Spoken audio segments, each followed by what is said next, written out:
आतंकवादी हैं, मैं इनके बारे में बात करना चाहता हूं।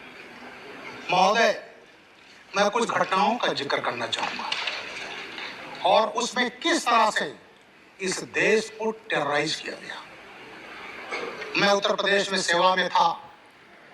23 नवंबर 2007 को कचहरी में ब्लास्ट हुए।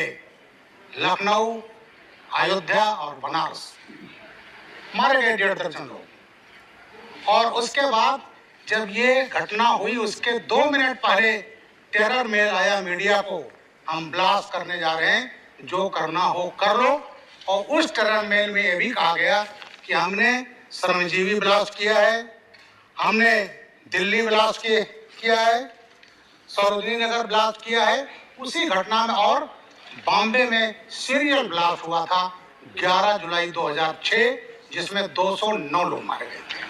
महोदय, ये ऐसी घटना थी जिसने हिला कर दिया था और वो टेरर मेल लिखित में आया और उसे पूरे देश को हिलाने का प्रयास किया गया। अभी मैं अपने कुछ मित्रों का सुन रहा था और ये कहा जा रहा था कि साहब इसका मिसयूज होगा।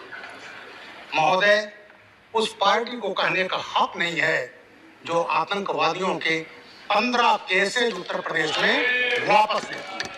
कोई हक नहीं उनको कहने का। महोदय, मैं उसका भुक्तभोगी हूँ। आज पार्लियामेंट में खड़ा हूँ। मैंने कभी नहीं सोचा था कि मुझे मौका मिलेगा, लेकिन आज मौका मिलेगा। आज मैं बोलूंगा उस पर और तथ्यों पर बोलूंगा। महोदय, उस कचहरी ब्लास्ट केस में हमने गिरफ्तार किया आतंकवादी। 18 मई 2013 को वो आतंकवादी लखनऊ से गए थे फैजाबाद। कोर्ट में ट्रायल के बाद लौट रहे थे, एक को लू लग गई। खालिद मुजाहिद फौजी का आतंकवादी, और बाराबंकी आते आते डेथ हो गई। मैं उस समय डायरेक्टर जनरल सिविल डिफेंस था, डीजीपी के पद से हटा दिया गया था और उस पार्टी में समाजवादी पार्टी सरकार थी। मेरे खिलाफ बाराबंकी कोतवाली में 19 मई 2013 को मर्डर का मुकदमा कायम किया गया था मेरे खिलाफ और मेरे साथ जो डीजी थे रिटायर्ड विक्रम सिंह। जी हाँ, ये जरा सुनने का माध्यम रखिए। और वो जो मुकदमा कायम किया गया, जेल भेजना का प्रयास किया गया मुझे, क्या था? तुष्टीकरण के राजनीति, ब्रजलाल को जेल भेज दो तो ये पर्टिकुलर कम्युनिटी का वोट पूरा मिल जाएगा। ये चीजें हुई और वो पार्टी जिसने सीआरपी केस हुआ था, वो घटना मैं ही था उस समय प्रदेश का ADG law and order. Rampur CRPF पर हमारे 7 जवान मारे गए थे। 31 दिसंबर बटे 1 जनवरी 2008 की रात में हुआ था। AK-47 से हमला हुआ था और हमारे निर्देशन में इंडिया कमांडर लश्कर तोयबा का हाफिज सईद का मैं लाया था।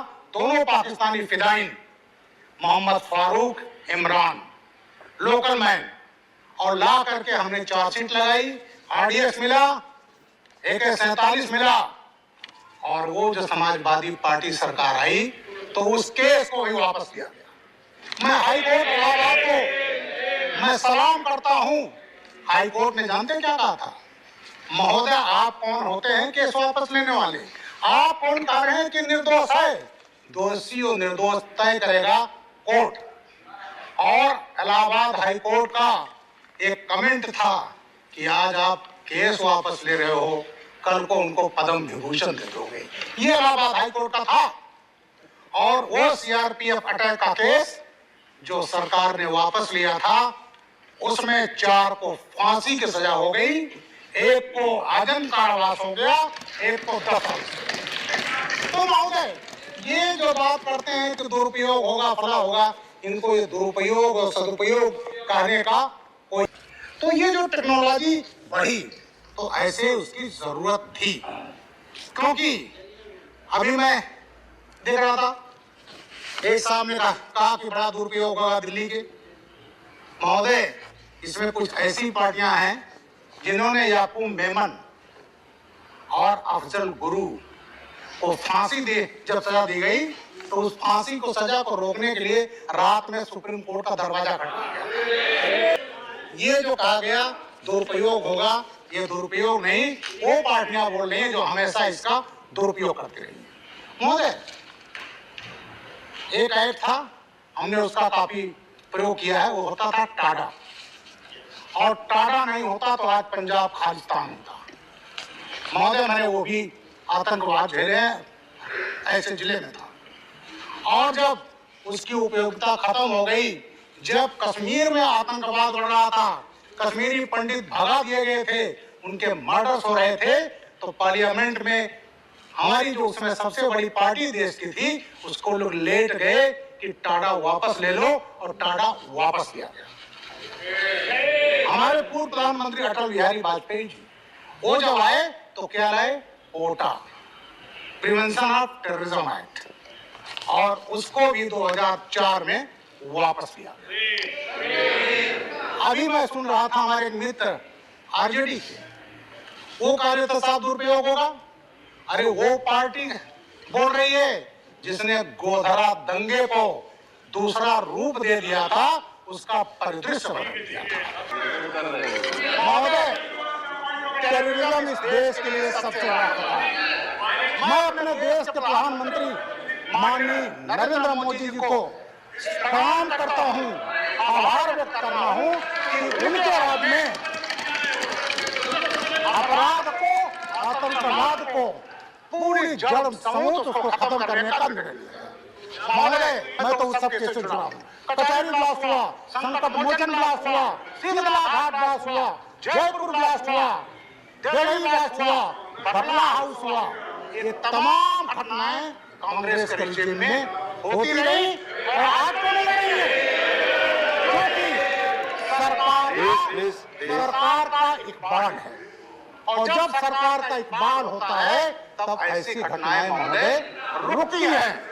तो ये घटनाएं, और मैं जानना चाहूंगा, बटला हाउस जब हुआ, मैं एक पार्टी होता हूँ बंगाल की पार्टी, जब बटला हाउस हुआ, एमसी शर्मा मारे गए, इंस्पेक्टर शर्मा, और 2 आतंकवादी मारे गए थे, आतिफ अमीन।